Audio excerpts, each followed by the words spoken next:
My name is Jack Harper, and if you'd met me a few months ago, you'd have envied my life. I had it all. A beautiful home nestled in a quiet suburb of Seattle, a job I loved, and, most importantly, my wife, Sarah. She was the woman I'd promised forever to, the mother of our 10-year-old daughter, Kate. Every day felt like a chapter from a storybook, or so I thought. Sarah was radiant, always drawing attention wherever we went. Her smile could light up a room, and she had this effortless charm that made people gravitate toward her. I loved watching her laugh, loved the way she'd tuck her hair behind her ear when she was deep in thought. I was in awe of her until the cracks began to show. Started small, so small that I dismissed it. A late meeting here, a business trip there. She'd apologize, kiss me on the cheek, and reassure me that it was just work. But then came the guarded phone calls, the hushed whispers when I walked into the room. One evening, I caught her smiling at her phone, a smile that wasn't meant for me.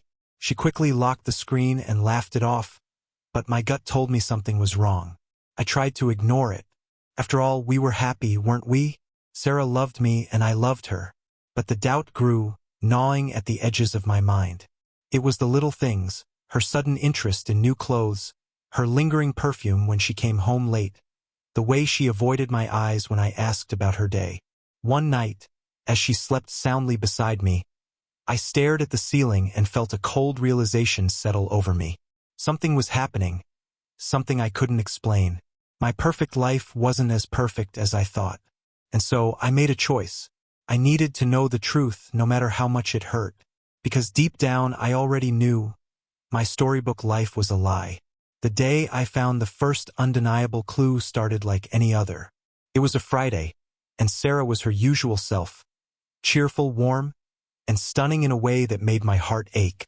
She kissed me goodbye before leaving for a meeting downtown, promising to be back in time for dinner. But something about the way she avoided my eyes told me this wasn't just another day. Around noon, I found myself in her office, searching for a pen. Her phone buzzed on the desk. Once, twice. My curiosity got the better of me. I hesitated, then glanced at the screen. Can't stop thinking about last night. When can I see you again? My heart sank.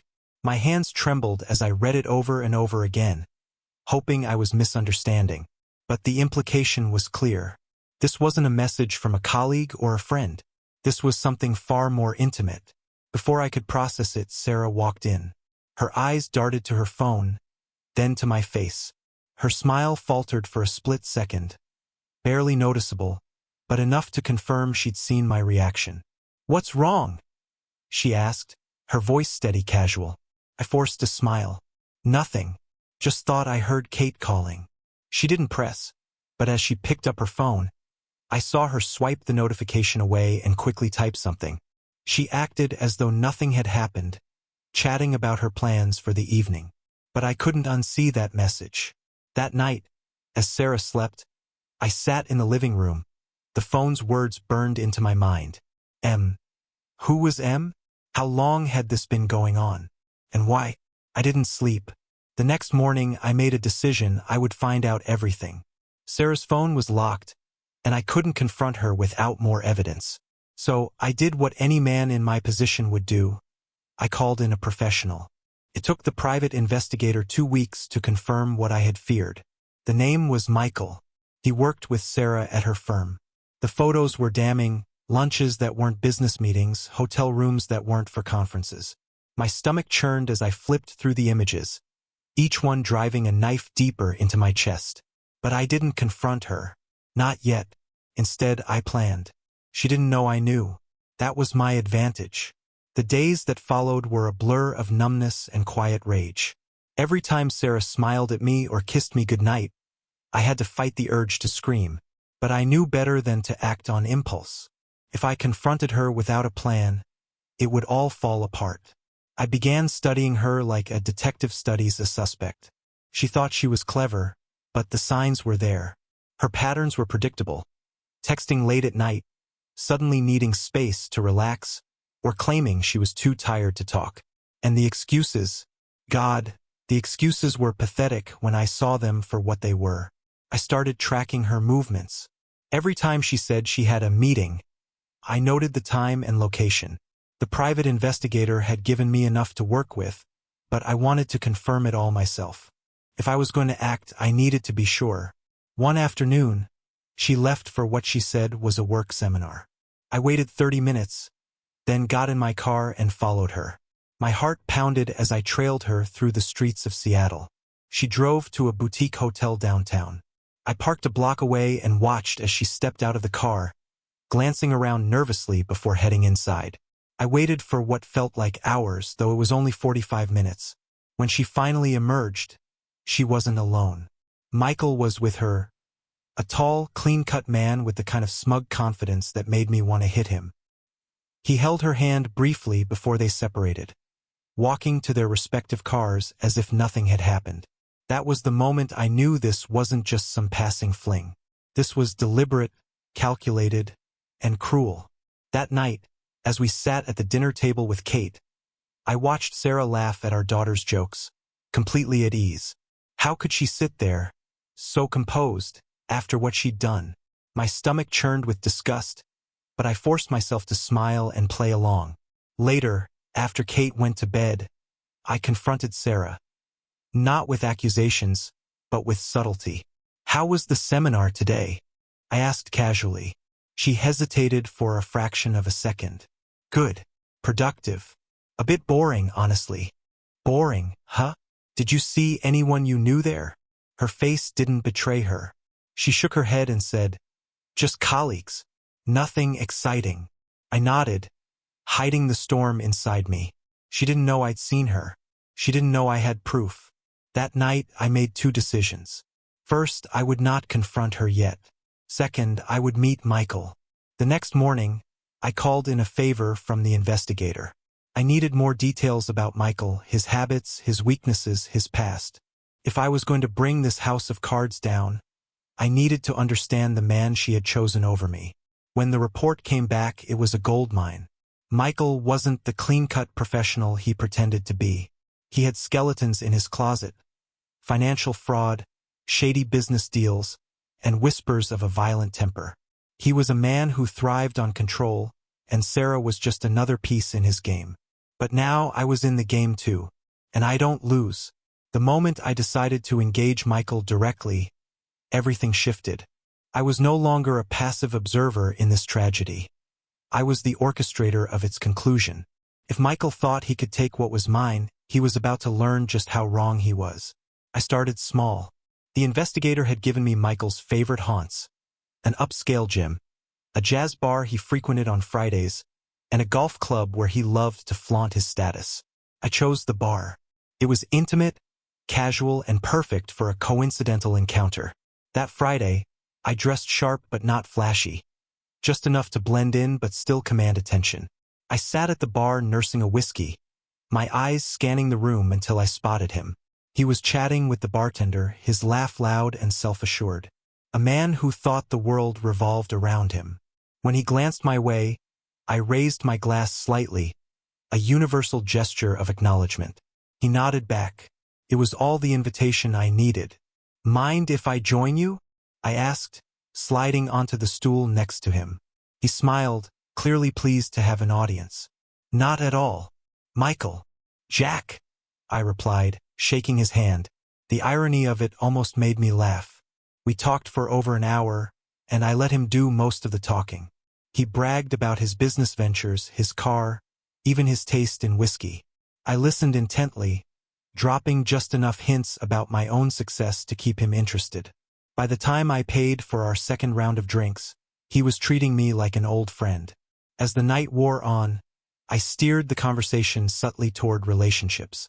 "So, Michael," I said, swirling my drink, "anyone special in your life?" He smirked, a self-satisfied grin that made my blood boil. "You could say that, but, it's complicated." "Complicated how?" I pressed, keeping my tone light. He hesitated, then leaned in slightly, lowering his voice.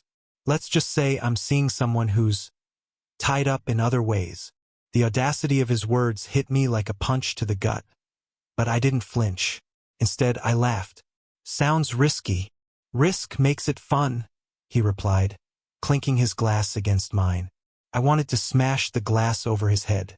Instead, I smiled and made a mental note. Michael loved danger. He thrived on it. That would be his downfall. By the end of the night, I had his number saved in my phone and an invitation to join him for golf the following weekend. He thought he'd made a new friend. In reality, he'd invited his own executioner into his inner circle. When I got home, Sarah was already asleep. I stood in the doorway of our bedroom watching her. She looked peaceful, innocent even. But I knew the truth, and soon so would she. I spent the next few days preparing. I started planting seeds, small, seemingly insignificant moves that would set the stage for what was to come. I adjusted Sarah's schedule without her knowing, leaving little gaps for her to fall into my trap. I manipulated Michael's ego, feeding him just enough to keep him comfortable. And all the while, I stayed calm, composed, and patient. The game had begun, and I held all the cards. Michael's world wasn't as polished as he liked to pretend. Beneath the designer suits and the charming smile lay a man who thrived on deception. He was good at it, too good. But even the best liars leave trails, and I was determined to follow his. The investigator's report had painted a dark picture. A failed marriage, multiple lawsuits, and a trail of broken partnerships. Michael was a parasite, feeding on the trust of others until there was nothing left. But what interested me most was the rumor of his violent temper. A trait Sarah had either overlooked or never seen. I spent a week watching him. Not just his public life, but his private moments. I followed him to his gym, noting the way he barked orders at the staff. I trailed him to meetings, where his arrogance filled the room. I even watched him flirt shamelessly with another woman at the jazz bar, wondering if Sarah knew she wasn't the only one. One evening, I followed him to a rundown apartment complex on the outskirts of the city. It didn't fit his image, and I almost didn't believe it until I saw him unlock the door to one of the units. I waited until he left, then made my move. The apartment was as unremarkable as the building: bare walls, cheap furniture, and a faint smell of cigarette smoke. But the desk in the corner told a different story. Papers were strewn across it. Bank statements, invoices, and letters threatening legal action. Michael's empire was crumbling, and he was desperately trying to keep it together. But the jackpot was in the drawer. Among the papers was a file with Sarah's name on it. My stomach turned as I flipped through it. Photos of her, notes about their meetings, and details about her work schedule. It wasn't just an affair. He was tracking her, studying her. She wasn't his equal in this relationship. She was his prey. The next morning, I confronted the investigator with what I'd found. "This guy isn't just a cheater," I said. "He's dangerous." The investigator nodded. "I've seen his type before. He uses people until they're no longer useful. Your wife's just another target to him." His words hit me harder than I expected. For all her betrayal, Sarah didn't deserve this. No one did. But I didn't feel pity. I felt anger, white-hot and unrelenting. Michael thought he could play games with my wife, my family. He thought he could control everything. He was wrong. The next time we met for drinks, I played the part of the clueless friend. I laughed at his jokes, complimented his watch, and let him gloat about his latest victory at work. But I also started planting seeds of doubt. "You know," I said casually, "you've got a great life. It'd be a shame if someone tried to mess with it." He raised an eyebrow. "What do you mean?" I shrugged. "Just saying, people can be unpredictable. You never know who you can trust these days." For a brief moment, I saw a flicker of uncertainty in his eyes. It was subtle, but it was there. I knew then that I had him. That night, as I lay in bed next to Sarah, I replayed the evening in my mind. Michael was starting to crack, and it wouldn't be long before he made a mistake. All I had to do was wait, and be ready when he did. The pieces were falling into place. And soon, the real game would begin. Every great plan requires precision. By this point, I'd spent weeks weaving a web around Michael and Sarah, carefully ensuring that neither suspected the noose tightening around them. Each move had to be calculated, every detail considered. The stakes were too high for mistakes. My first step was to manipulate Sarah's trust. She was too comfortable in her lies, too confident that I was oblivious. I began dropping subtle hints that I wasn't as clueless as she believed. An offhand comment about how much time she spent at work, or a joking remark about her being the busiest wife in Seattle. Her laugh was always strained, her eyes darting nervously. But I didn't confront her outright. That wasn't the point. I wanted her to feel the pressure without knowing where it was coming from. With Michael, I played a different game. I made myself indispensable to him. We golfed together, drank together, and shared stories that blurred the lines between acquaintances and friends. I became the guy he could confide in, the one who laughed at his jokes and nodded along to his tales of conquest. But I also started planting traps. I introduced him to a potential investor, a friend of mine who was actually an undercover cop. The cop posed as a wealthy entrepreneur interested in Michael's failing business. It didn't take long for Michael to bite, his greed overriding his caution. Meanwhile, I leaked anonymous tips to his competitors and creditors, stirring chaos in his professional life.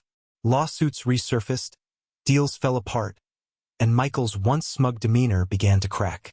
He drank more, laughed less, and started looking over his shoulder. At home, I played the part of the loving husband, even as I tracked Sarah's every move. I placed a hidden camera in her car and a GPS tracker on her phone. Each time she met Michael, I documented it, compiling an airtight case of betrayal. But I wasn't just gathering evidence. I was learning their patterns, their favorite spots, their habits, their vulnerabilities. I watched as they laughed over wine, oblivious to the storm brewing around them. One evening, as I reviewed the footage of their latest rendezvous, I noticed something new. Sarah wasn't just laughing. She looked nervous.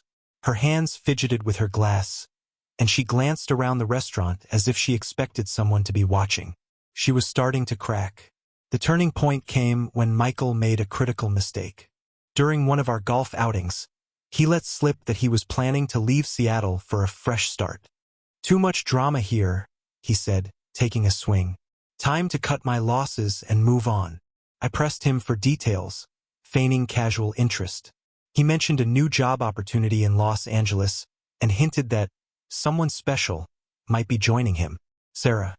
He was planning to take her with him.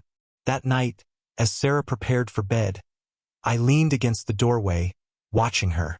"Busy day tomorrow?" I asked. She froze for a split second before resuming her routine. "Not too bad. Just the usual." "Good," I said, my voice calm, "because I think we need to talk soon." Her hand paused mid-motion. She didn't turn around. "About what?" "Us," I replied, keeping my tone neutral. "I feel like we've been drifting." She finally turned to face me, her smile forced. "We can talk. Maybe this weekend." "Sure," I said, letting her believe she was still in control. But in reality, her time was running out. The labyrinth was complete, and they were both trapped inside. All that was left was to light the match and watch it burn. The day I set the final pieces in motion, Seattle was drenched in rain. It was fitting. Storms always make a good backdrop for destruction. Sarah believed it was just another ordinary day. Michael, too, was unaware that his carefully constructed facade was about to crumble. I had been meticulous in my preparations. The investigator had provided me with every detail I needed, and my investor friend had drawn Michael further into a web of false promises. Meanwhile, I had carefully orchestrated Sarah's schedule so that she and Michael would cross paths at the worst possible moment. That evening, Sarah told me she was going out for drinks with a colleague. "Late night?" I asked, my tone casual. "Probably not. Just an hour or two," she replied, avoiding my gaze. I nodded, pretending to believe her. "Have fun." As soon as she left, I grabbed my keys and followed her. She drove to the same boutique hotel where I'd first caught her meeting Michael. I parked a few spaces away and watched as she stepped out of her car, her movements quick and nervous. She glanced around, then hurried inside. I waited for 20 minutes, my heart pounding with a mixture of anticipation and anger. When I finally entered the lobby, I carried a small device in my pocket, a hidden camera that would record everything. Sarah and Michael were in a private dining room at the back of the hotel restaurant. The investigator had confirmed their reservation earlier that day. I didn't walk in immediately. Instead, I sat in the main dining area, pretending to be engrossed in my phone. Through the partially open door, I could hear snippets of their conversation. "We can't keep doing this," Sarah said, her voice shaky. Michael laughed.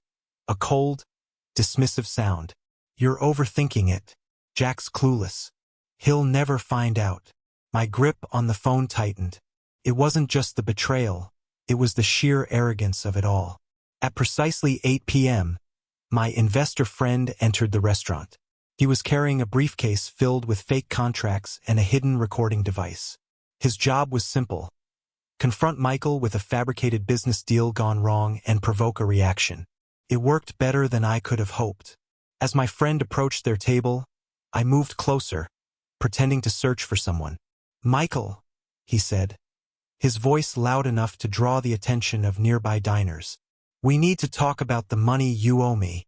Michael's face turned pale. "Not here," he hissed, glancing nervously at Sarah. But my friend didn't back down. "You think you can just walk away from this? That I wouldn't find out about your little schemes?" Sarah looked from Michael to the stranger, confusion and fear written all over her face. "What's going on?" she asked, her voice trembling. Michael tried to wave it off. "It's nothing. Just a misunderstanding." That was my cue. I stepped into the room, my presence stopping them both in their tracks. "Jack." Sarah's voice was barely a whisper. Michael's eyes darted between me and my friend, his expression shifting from confusion to realization. "Hello, Michael," I said, my tone calm but ice-cold. "Sarah." The silence was deafening. Sarah looked like she wanted to disappear, while Michael's bravado crumbled before my eyes. "I thought it was time we all had a little chat," I continued, pulling out my phone. Clear the air." I pressed play on the recording I'd made of their earlier conversation. Sarah's voice filled the room, followed by Michael's dismissive laugh. Sarah's face turned ashen. "Jack, I can explain." "Don't," I interrupted, my voice sharp. "I've heard enough lies to last a lifetime." Michael tried to stand, but my friend blocked his path. "Sit down," he growled. For the first time, I saw fear in Michael's eyes. He wasn't in control anymore. "This is what you do, isn't it?" I said, staring directly at him. "You take what isn't yours. You manipulate, you lie, and then you move on." Michael didn't respond. He knew he'd lost. As I turned to Sarah, my voice softened, but the weight of my words was no less devastating. "And you let him. You chose this." Tears streamed down her face, but I felt no sympathy. "This is over," I said, turning to leave. "Both of you, stay out of my life." As I walked out of the restaurant, the rain pelted down, washing away the final remnants of the life I thought I had. The trap had been set, and they had walked right into it. Now all that was left was the fallout. The days following that confrontation were a blur of silence and tension. Sarah didn't come home that night. I didn't expect her to. Instead, I spent the night replaying the scene in my head, wondering if there had been a moment, any moment, when things could have gone differently.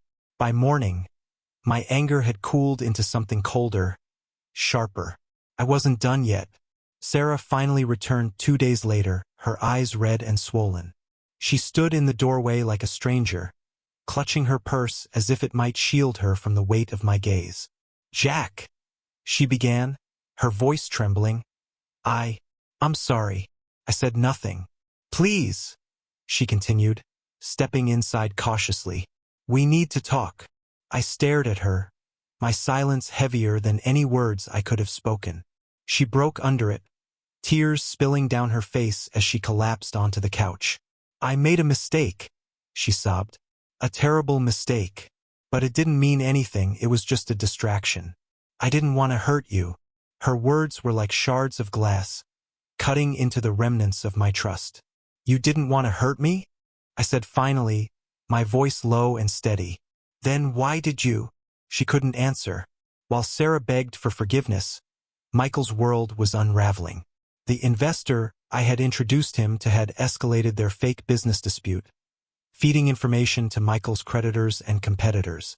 By the end of the week, his reputation was in tatters. The lawsuits came next, real ones this time. I tipped off the authorities about his financial misconduct, providing just enough evidence to spark an investigation. Michael was facing a legal nightmare, and his arrogance quickly turned to desperation. He tried calling me once, leaving a voicemail filled with threats and pleas. I deleted it without listening to the end. Sarah, for her part, was trying to piece together what was left of our marriage. She cooked my favorite meals, cleaned the house obsessively, and left notes on my desk apologizing for everything. But no amount of effort could erase what she'd done. One evening, she sat across from me at the dinner table, her hands trembling as she spoke. "Jack, I know I can't undo what I did," she said, her voice breaking. "But I love you. I always have. Please, give me a chance to make things right." I met her gaze, my expression unreadable. "You want a chance?" I said quietly. "Prove it." Over the next few weeks, Sarah tried to rebuild my trust. She gave me full access to her phone, deleted Michael's number, and started seeing a therapist. But no matter what she did, the damage was already done. I watched her struggle, part of me wanting to believe she could change. But another part, the part that remembered her laughter with Michael, her lies, her betrayal, couldn't let go. Meanwhile, Michael was spiraling. The investigator kept me updated on his downfall. His assets were being frozen, his connections severed. He had no allies left, no safety net. It wasn't enough. I wanted him to feel what I felt. The loss, the humiliation, the rage. So, I orchestrated one final blow. Using the evidence I had gathered, I leaked the details of his affair to his wife. She had left him years ago, but they still shared custody of their daughter. The fallout was immediate and brutal. His ex-wife filed for full custody, citing his reckless behavior as proof of his unfitness as a parent. Michael was left with nothing. Sarah found out about this final act of revenge when she overheard me on the phone with the investigator. "Why, Jack?" she asked, her voice trembling. "Why did you do this?" I looked at her, my expression hard. "Because he deserved it. And so did you." Her face crumpled, and she turned away, retreating to the bedroom without another word. That night, I sat alone in the living room, staring at the empty whiskey glass in my hand. The house was silent, the weight of everything that had happened pressing down on me. I had won. I had destroyed Michael and exposed Sarah's betrayal. But as I sat there in the quiet, I realized something I hadn't anticipated. Revenge doesn't heal wounds. It just deepens them. In the weeks following Michael's downfall, life settled into an uneasy rhythm. Sarah still tried to repair what was left of our marriage, clinging to the hope that we could somehow find our way back to the life we once had. But the distance between us had become insurmountable, a chasm filled with lies, anger, and regret. The silence between us was deafening. Meals were eaten without conversation, evenings spent in separate rooms. Sarah avoided my gaze, and I avoided her touch. Whatever love we'd once shared had been replaced by something colder, something unrecognizable. One evening, as I sat in my office reviewing the final report from the investigator, Sarah appeared in the doorway. She looked fragile, her eyes sunken and rimmed with exhaustion. "Jack?" she began hesitantly. "Can we talk?" I closed the folder and leaned back in my chair. "What is there left to say?" She hesitated, then stepped inside, her hands trembling as she wrung them together. "I need to know. Do you hate me?" Her question caught me off guard. For a moment, I didn't know how to answer. "I don't hate you," I said finally, my voice heavy. "But I don't know if I can ever forgive you either." Her eyes filled with tears, but she didn't look away. "I deserve that," she whispered. "But I love you, Jack. I always have." I wanted to believe her. I wanted to reach out, to let her words fill the emptiness inside me. But I couldn't. "Love isn't enough," I said quietly. Michael, meanwhile, had vanished. The investigator told me he'd left Seattle, abandoning what little remained of his shattered life. I felt no satisfaction in knowing this. His ruin hadn't brought me peace. One night, as I stared out the window at the city lights, I found myself questioning everything. My revenge had been calculated, deliberate, a masterpiece of destruction. But what had it really achieved? Michael was gone. Sarah was broken. And I was alone, a stranger in my own life. Sarah eventually stopped trying to fix things. She moved into the guest bedroom, her presence in the house growing quieter with each passing day. It was as if she were fading, disappearing piece by piece. One morning, I found a note on the kitchen counter. "Jack, I can't do this anymore. I thought I could stay, that we could rebuild something out of the wreckage. But I see now that it's impossible. I've hurt you too much, and I can't keep pretending that things will ever be the same. I'm leaving. I hope someday you can forgive me, even if I don't deserve it. Sarah." I stood in the empty kitchen, the note trembling in my hands. Part of me wanted to be angry, to shout at the walls and curse her name. But another part, the part that had been carrying the weight of her betrayal, felt an unexpected sense of relief. Her departure was the final nail in the coffin of our marriage. But it also marked the beginning of something new. That night, I poured myself a drink and sat in the quiet of the living room. The house felt different now, emptier but also lighter. For the first time in months, I allowed myself to breathe. Revenge had given me closure, but not in the way I'd expected. It wasn't about destroying Michael or exposing Sarah's lies. It was about finding the strength to let go. Sarah was gone. The house was eerily quiet, but strangely, it felt like a weight had been lifted. No more lies, no more deceit.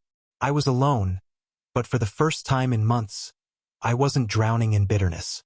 I woke up each day with a renewed sense of purpose. My life, for all its chaos, was mine again. No more shadow of betrayal hanging over me. I took time to rebuild piece by piece, starting with myself. I focused on work, took up hobbies I had long abandoned, and slowly started to reconnect with friends. It was a fresh start. Time passed and life moved forward. I had rebuilt myself, found new meaning in the things that used to matter. But even in my solitude, I wasn't at peace. I had won, but the emptiness of it all lingered like a shadow. One evening, I received a message from Sarah. It was simple, an apology, followed by a question. "Do you ever think about us? About what we had?" For a moment, I stared at the screen, torn between the remnants of love and the weight of everything that had transpired. I knew I could never go back, but the past, it seemed, was still haunting me. I had a choice. I could let go completely, embrace the new life I had carved out for myself, or I could reach back into the wreckage and try to rebuild what was lost. But deep down, I knew letting go was the only way to truly move on. As I closed the door on that chapter, I realized that the most powerful lesson I'd learned was not about revenge or betrayal, but about the importance of moving forward. Sometimes the hardest thing to do is to let go of the past, but it's the only way to make room for the future. What do you think? Drop a comment below. Would you ever forgive someone who betrayed you? And don't forget to subscribe for more stories that make you think.